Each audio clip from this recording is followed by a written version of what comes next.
ये भी आप जो सुन रहे हैं योग वशिष्ठ महारामायण, मूल वाल्मीकि रामायण।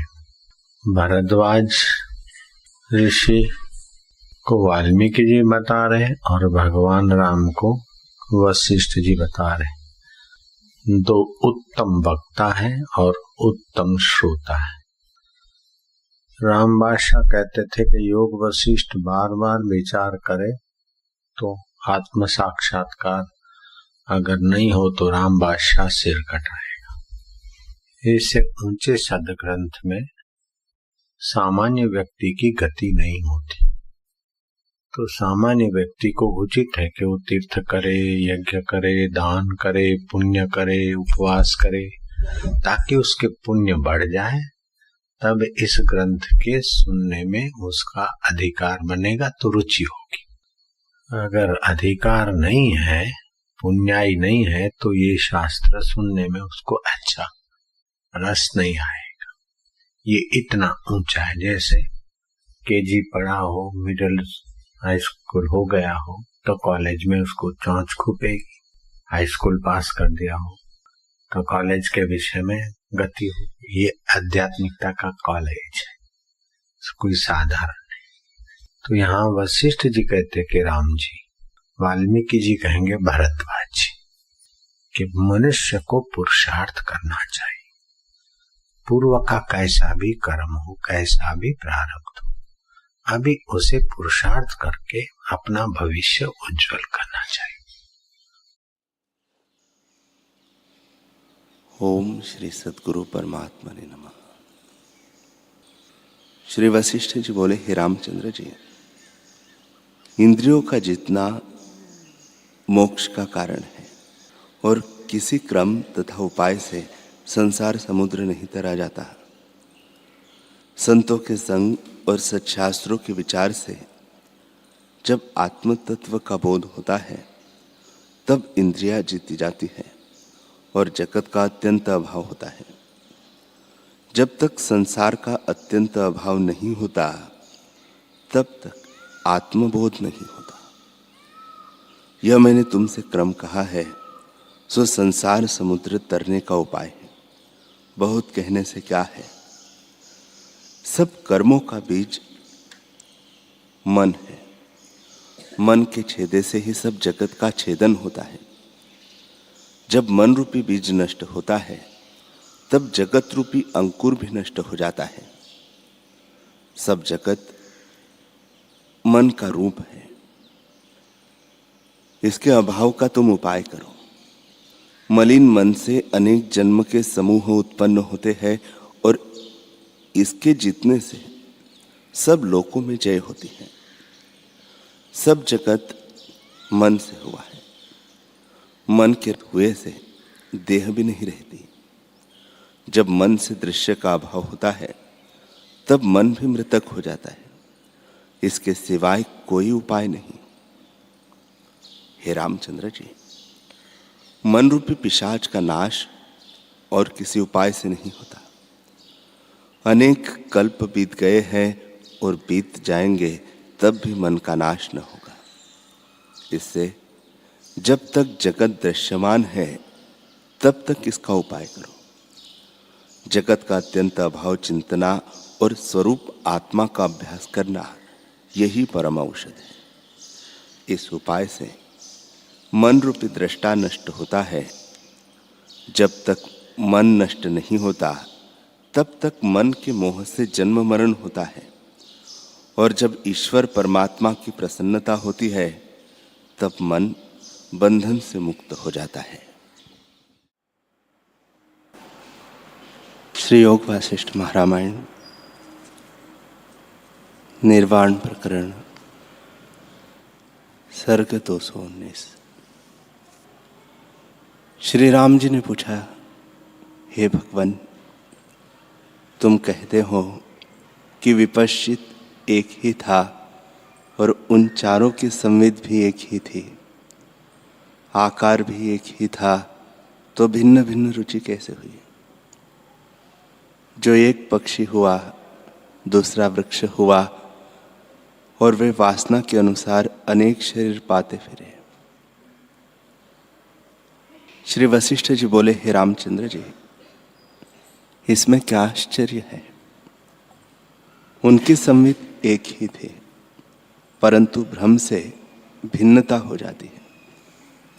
जैसे किसी पुरुष को स्वप्न होता है तो उसमें वह पशु पक्षी हो जाता है और भिन्न भिन्न रुचि भी हो जाती है, वैसे ही उसकी भी भिन्न भिन्न रुचि हो गई।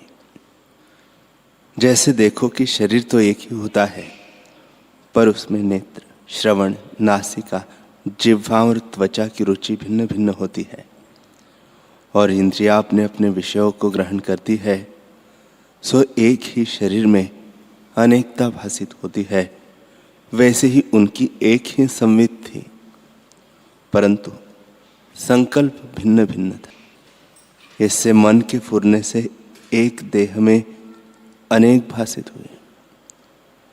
जैसे एक ही योगेश्वर इच्छा करके और शरीर धर लेता है और एक से अनेक हो जाता है। एक सहस्त्र बाहु अर्जुन था, वह किसी भुजा से युद्ध करता था, किसी भुजा से दान करता था और किसी एक से लेता देता था। इसी प्रकार सब भुजाओं से चेष्टा करता था। वे भी भिन्न भिन्न हुए। एक ही शरीर में भिन्न भिन्न चेष्टा होती है। जैसे विष्णु भगवान कहीं दैत्यों के साथ युद्ध और कहीं कर्म करते हैं, कहीं लीला करते हैं और कहीं शयन करते हैं, सो संवित तो एक ही है, परंतु चेष्टा भिन्न भिन्न होती है। वैसे ही उनकी संवित में अनेक रुचि हुई, तो इसमें क्या आश्चर्य है। हे रामचंद्र जी, इस प्रकार उन्होंने जन्म से जन्मांतर को अविद्याकृत संसार में देखा। राम जी ने पूछा, हे भगवान, वे तो बोधवान विपश्चित थे और बोधवान जन्म नहीं पाता, फिर उनका किस प्रकार जन्म हुआ। श्री वशिष्ठ जी बोले, हे रामचंद्र जी, वे विपश्चित बोधवान न थे, परंतु बोध के निकट धारणा अभ्यास वाले थे। जो वे ज्ञानवान होते तो दृश्य भ्रम देखने की इच्छा क्यों करते। इससे वे ज्ञानवान न थे, धारणा के अभ्यासी थे। अतः समुद्र को नांग गए और मत्स्य के उदर से बलपूर्वक निकल आए। यह प्रसिद्ध योग शक्ति है।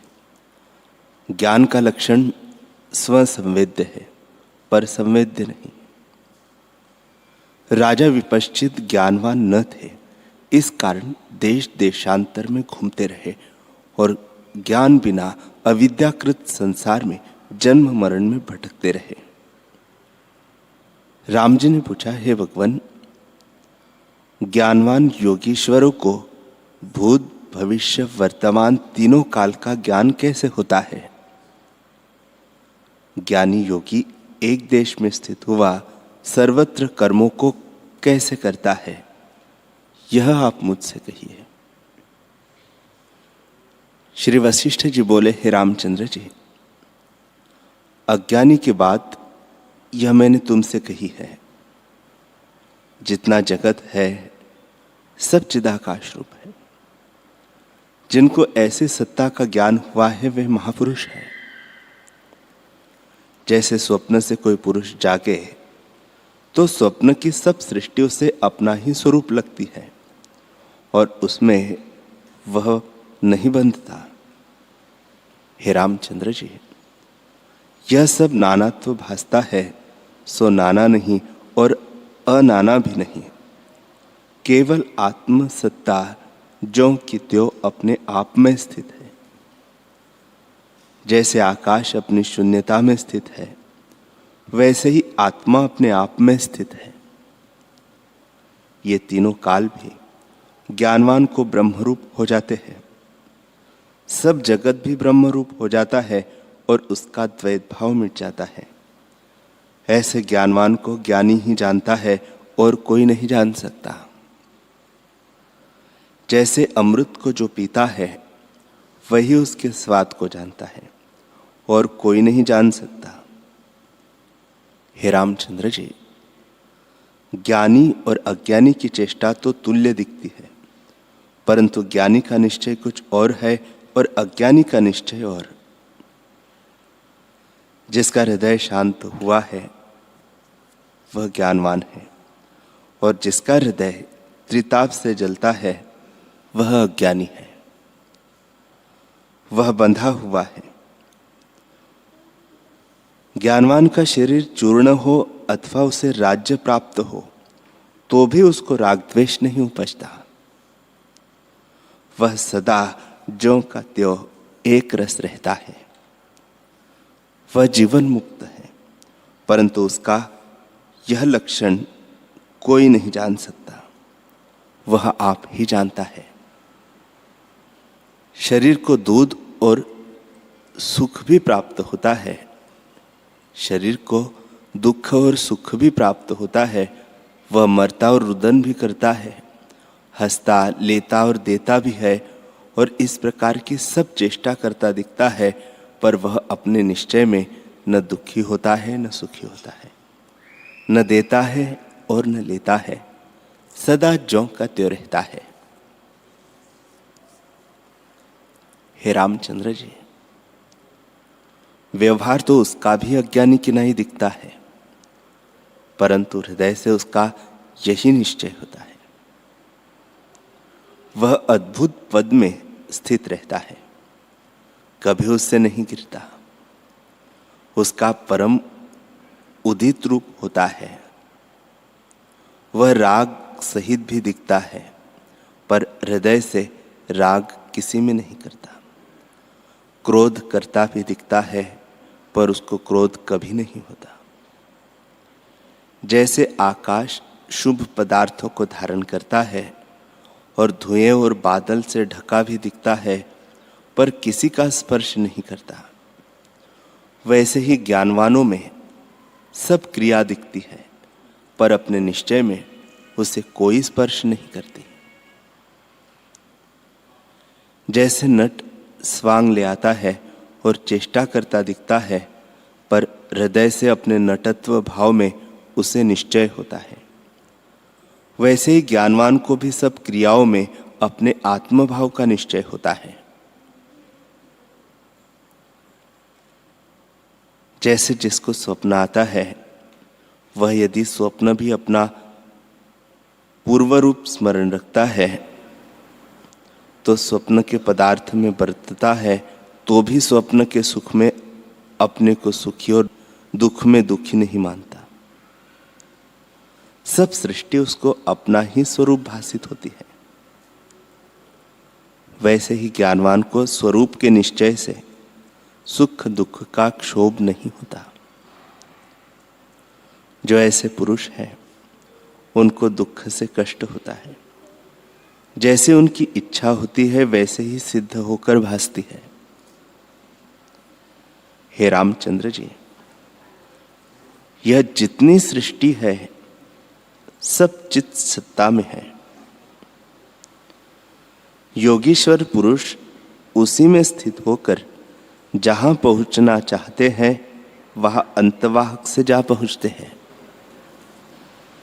तीनों काल उनको विद्यमान होते हैं। साधन कुछ नहीं, परंतु ज्ञानी अवश्य किसी काम के लिए यत्न नहीं करते। जैसा प्राप्त होता है उसी में प्रसन्न होते हैं। हे रामचंद्र जी, एक समय ब्रह्मा जी ऊर्ध्व मुख से सामवेद का गायन करते थे। उन्होंने सदाशिव का मान न किया, तब सदाशिव ने अपने नख से ब्रह्मा का 5वां शीश काट डाला, परंतु ब्रह्मा जी के मन में कुछ क्रोध न फुरा। उन्होंने विचारा कि मैं चिदाकाश हूं, सो अब भी चिदाकाश हूं, मेरा तो कुछ गया नहीं। सिर से मुझे क्या प्रयोजन है, न कुछ हानि है और न कुछ लाभ। हे रामचंद्र जी, इस प्रकार सब विश्व रचने वाले ब्रह्मा जी का सिर कटा। जो वे फिर सिर लगा लेते तो समर्थ थे, पर उनको सिर लगाने का कुछ प्रयोजन न था और न लगाने में कुछ हानि भी न थी। उनका भी निश्चय सदा आत्मपद में है, इस कारण उन्हें कुछ क्षोभ न हुआ। हे रामचंद्र जी, काम के सदृश और कोई विकार नहीं है। जो सदाशिव पार्वती को बाएं अंग में धारण करते हैं, उन्होंने ही जिस कामदेव के 5 बाण चलने से सब विश्व मोहित होता है, उसी काम को भस्म कर डाला था। तो क्या स्त्री को वह छोड़ नहीं सकते थे? पर उनको राग द्वेष कुछ नहीं है, इस कारण त्याग नहीं करते। त्यागने से उन्हें कुछ अर्थ की सिद्धि नहीं होती और रखने में कुछ अनर्थ नहीं होता। जो कुछ प्रवाह पतित कार्य होता है उसको वे करते हैं, खेद नहीं मानते। इसी से वे जीवन मुक्त हैं। विष्णु जी सदा विक्षेप में रहते हैं। आप भी कर्म करते हैं और लोगों से भी कराते हैं। शरीर धारण करते हैं और त्याग भी देते हैं। इत्यादि क्षोभ वह रहते हैं। वह इसे त्यागने को समर्थ भी है, परंतु त्यागने में उनका कुछ कार्य सिद्ध नहीं होता और करने में कुछ हानि नहीं होती। उनको लोग कई गुणों से युक्त सगुण जानते हैं। मुझको तो उनका शुद्ध चिदाकाश रूप भासित होता है। मूर्ख कहते हैं कि विष्णु श्याम सुंदर है, परंतु वे शुद्ध चिदाकाश रूप है और उनको सदा शुद्ध स्वरूप में अहम प्रत्यय है। आकाश मार्ग में जो सूर्य स्थित है, वे कभी ऊपर और कभी नीचे जाते हैं। तो क्या उनमें स्थिर होने की सामर्थ्यता नहीं है? है, परंतु चलना और ठहरना दोनों उनके लिए समान है। वह खेद से रहित होकर प्रवाह पतित कार्य करते हैं, इससे वे जीवन मुक्त है। जीवन मुक्त चंद्रमा भी है। वह घटते घटते सूक्ष्म होते दिखते हैं और कभी बढ़ते जाते हैं। शुक्ल और कृष्ण दोनों पक्ष उनमें होते हैं। वह केवल रात्रि को प्रकाश करते हैं। तो क्या वे अपनी क्रिया को त्याग नहीं सकते? त्याग सकते हैं, परंतु क्षोभ से रहित होकर प्रवाह पतित कार्य में विचरते हैं, इससे वे जीवन मुक्त है। अग्नि सदा दौड़ता रहता है और यज्ञ और होम की आहुतियां भोजन करने को सब और जाता है। तो क्या उसको ग्रह में बैठने की सामर्थ्यता नहीं है? अवश्य है, परंतु जो कुछ अपना आचार है उसको वह नहीं त्यागता, क्योंकि ठहरने में उसका कुछ कार्य सिद्ध नहीं होता और चलने में कुछ हानि नहीं होती। दोनों में वह तुल्य रूप से जीवन मुक्त ही है। हे रामचंद्र जी, बृहस्पति और शुक्र को बड़ा क्षोभ रहता है। बृहस्पति देवताओं की जय के लिए यत्न करते हैं और शुक्र दैत्यों की जय के लिए यत्न करते रहते हैं। तो क्या इनको त्यागने की सामर्थ्यता नहीं है?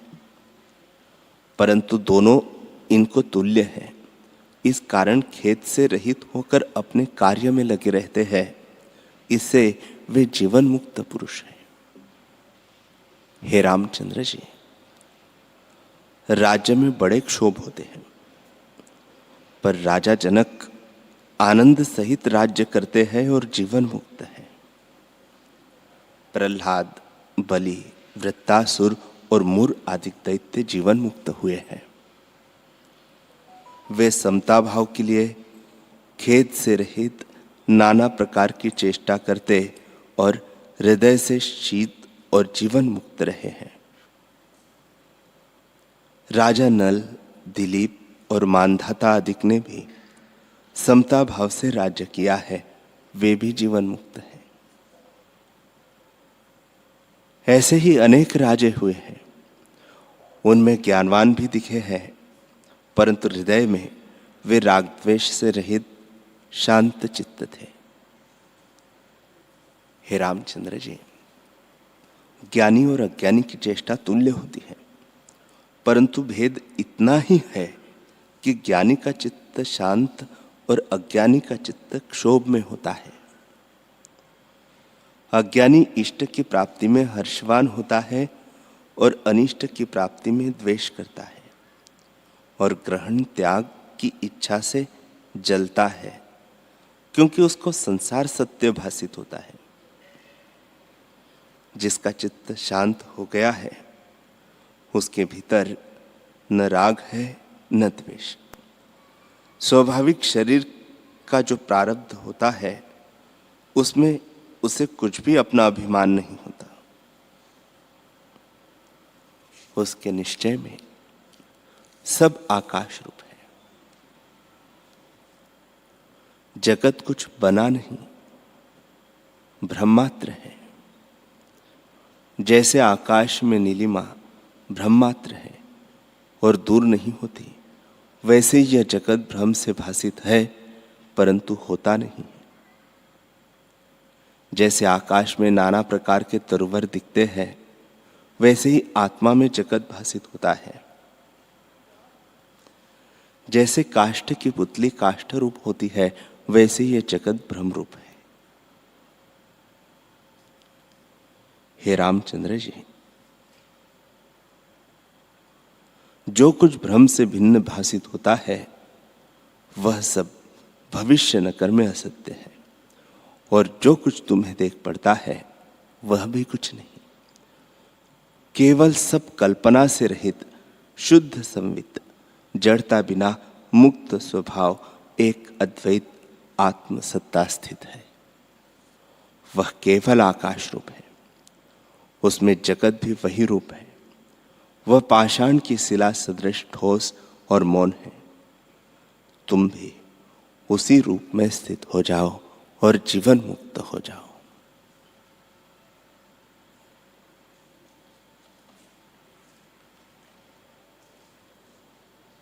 हरि ओम।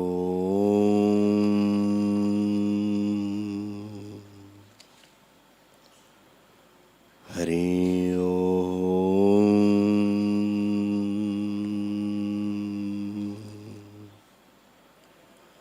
ओम सहना भवतु सहनौ भुनक्तु सह वीर्यं करवावहै तेजस्विनावधीतमस्तु मा विद्विषावहै।